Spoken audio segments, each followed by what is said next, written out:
জেলের আশঙ্কা সামনে রেখে আপনারা যেভাবে জুলাই গণঅভ্যুত্থানের সাথে একত্রতা প্রকাশ করেছেন, এটা একটা বিস্ময়কর ঘটনা, এটা একটা দেশপ্রেমের জ্বলন্ত নজির। আপনারা আমার অভিবাদন গ্রহণ করুন, অভিনন্দন গ্রহণ করুন। আমি জানি আপনাদের অনেক কষ্ট, সেটেল একটা জব থেকে চলে আসা, বিজনেস থেকে চলে আসা, এটা একটা খুবই একটা সমস্যাজনক ব্যাপার হয়ে যায়, শুধু প্রবাসী যারা ফেরত আসছেন তাদের জন্য না, তাদের গোটা পরিবারের জন্য। এখন আমাদের তো অনেক কিছু ইচ্ছা করে, কারণ আমাদের যে ভাইটা বললেন যে আপনাদের নো এন্ট্রি ভিসা তুলে দেওয়ার জন্য, এটা আপনারা একটু নিজেরা ঠান্ডা মাথায় চিন্তা করেন তো, যে আরবের একটা দেশ নো এন্ট্রি দেশ দিয়েছে, আমাদের স্যার বলবেন অবশ্যই, বললে এটা তুলে দেবে।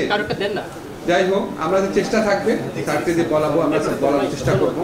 আর আপনারা জানেন স্যারের উদ্যোগে আজকে হয়তো আমাদের অনেক ভাইকে জেলে থাকতে হতো, আমরা ওনাদেরকে নিয়ে আসতে পারছি, আমরা এটার জন্য অত্যন্ত আনন্দিত। এবং আপনাদের জন্য আমাদের আরও অনেক কিছু করার আছে। আমরা আজকে জাস্ট একটা প্রসেস শুরু করলাম 50,000 টাকা করে সবাইকে দেওয়া। আর আমরা আপনাদের বলেছি ওয়েসেলের মাধ্যমে বিদেশে চাকরি দেওয়া তো ভাই আমাদের উপর ডিপেন্ড করে না, আমরা চেষ্টা করব।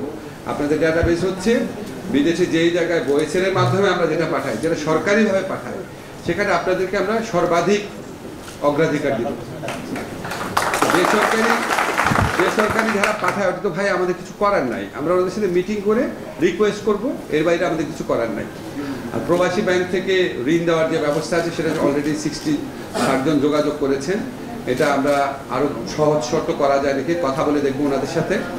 আর আপনারা এমনি নিজেরাও চেষ্টা করেন, আপনাদের মধ্যে অনেক দক্ষ মানব শক্তি আছেন, অনেকে আছেন কোনো একটা কাজে আপনাদের এক্সপার্টিজ আছে, আপনারা একটু নিজেরাও চেষ্টা করেন, সাথে সাথে যেখানে কোথাও কর্মসংস্থানের সুযোগ আছে এটা আপনারা চেষ্টা করেন, ব্যবসা সুযোগ আছে চেষ্টা করেন। আমরা তো চেষ্টা করবো, কিন্তু আপনারা কতদিন বসে থাকবেন, ঠিক না? আমরা আশা করি ইনশাআল্লাহ আমরা সবাই মিলে চেষ্টা করলে আমরা আপনাদের যে দুর্ভোগ আছে সেটা অনেকাংশে কমাতে পারবো। এবং আমরা সবসময় মনে করি, এই সরকার সবসময় মনে করে প্রবাসীরা হচ্ছে আমাদের সম্পদ, ওনারা হচ্ছে আমাদের ভিআইপি, আমরা সেটা বাস্তবায়ন করার জন্য চেষ্টা করছি। একটু অগ্রগতি হচ্ছে, আমি অলরেডি আপনাদেরকে জানিয়েছিলাম প্রবাসী মন্ত্রণালয় থেকে কি পদক্ষেপ নেওয়া হয়েছে। আরও অনেক কাজ বাকি আছে, সময় লাগবে। আর আপনারা যে ইয়েতে, আমি যখন দোহাতে গিয়েছিলাম সেখানে আমি বাংলাদেশের ভাই বোনদের সাথে কথা বলেছিলাম, ওনারাও আমাকে কমপ্লেইন করেছে যে কোনো কূটনীতিকের আচরণ ছিল খুবই শত্রুভাবাপন্ন। তো আপনারা এইভাবে কথা না বলে আপনারা যদি লিস্ট করেন যে উনার বিরুদ্ধে আমাদের অভিযোগ আছে, এটা তদন্ত করা হবে, এটা যদি আমাদেরকে দেন আমরা ফরেন মিনিস্ট্রিতে পাঠাতে পারি। মুখের কথা তো ভাই একটা সরকারি কর্মকর্তার বিরুদ্ধে ব্যবস্থা নেওয়া যায় না। আপনারা একটা সুন্দর একটা চিঠি ড্রাফট করে দরকার হলে আমাদের সাহায্য নেন, আমাদেরকে দেন, আমরা পররাষ্ট্র মন্ত্রণালয়ে দিব। আমি মনে করি আপনাদের এই বিপদের সময় যদি কেউ আপনাদেরকে সাহায্য এবং সেবা দেওয়ার পরিবর্তে যদি কেউ শত্রুতামূলক আচরণ করে থাকে, শুধু তার চাকরির ক্ষেত্রে না, তার আসলে বিচার হওয়া উচিত। সবাই ভালো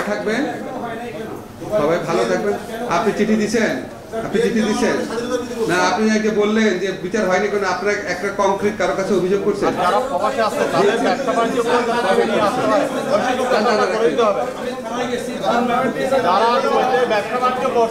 আপনারা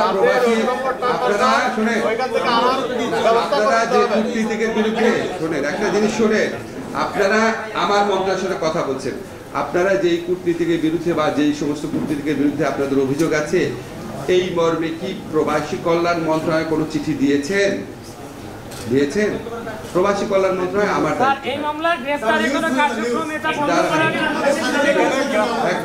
আমাদের কাছে শোনেন, এটা খামাখা আমাদের মানে আমরা তো দুইজনই বিচার চাই, দুই পক্ষে। আমাদের কাছে একটা চিঠি আসছে, আর একটা চিঠি দেন, আমাদের এটা এখতিয়ারভুক্ত বিষয় না, কিন্তু আমরা অবশ্যই পররাষ্ট্র মন্ত্রণালয়ে পাঠাবো এবং আপনাদের কথা দিলাম আমি এটা পার্সু করবো ব্যক্তিগতভাবে, ঠিক আছে?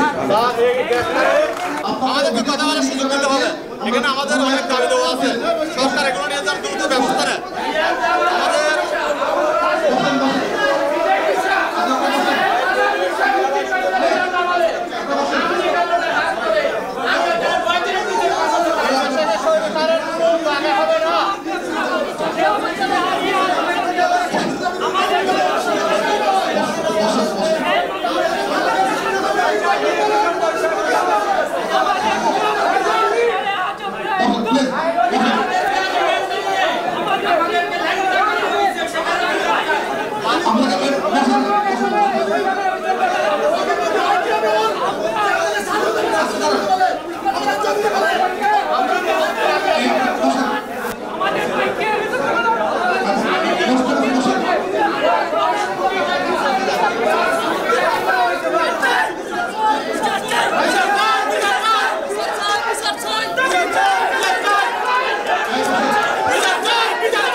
সবাই যদি একসাথে কথা বলেন তাহলে শোনা যাবে।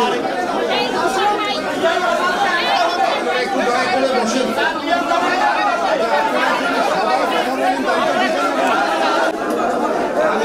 আমি বুঝতে পেরেছি আপনাদের ক্ষোভের কারণ আছে। আমার কথাটা শুনেন না ভাই, আপনারা আগামীকাল 3টার সময় আমার সাথে আপনারা 7 জনের প্রতিনিধি আসবেন। আগামীকাল 3টার সময়,